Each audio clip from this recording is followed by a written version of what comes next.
Hey everybody, Ryan Dunleavy, Keith Sargeant here on the field at High Point Solutions Stadium where two huge games will happen this weekend. If you're wondering two, then you're not paying attention.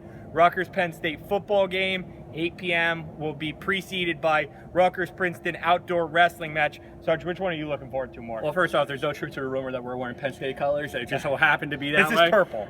Well, close enough. Maybe. Football. I mean, it's just the Rutgers Penn State game. I just remember 2 years ago. What a big deal that was. Of course, it was the first Big Ten game, but it just was such a big deal. And I think the atmosphere.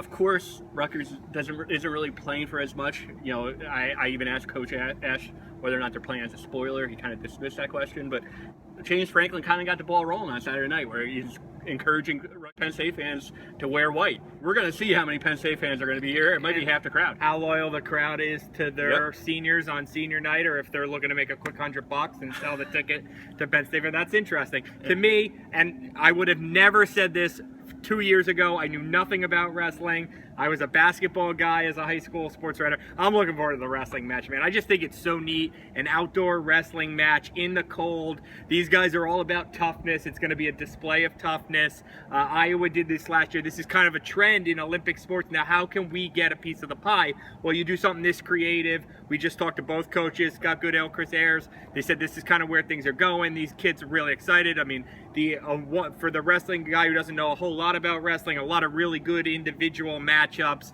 And it's Rutgers Princeton. I mean, they started football here. They battle for wrestling recruits now all the time. They'll both have kids at the national tournament. I just think the idea of a wrestling match on a football field outside is so ingenious that I'm really looking forward to it. And it's going to be a full weekend. I mean, Rutgers women's soccer, they're in the NCAA tournament on Friday. And I heard something about Rutgers women's soccer. I read a headline somewhere.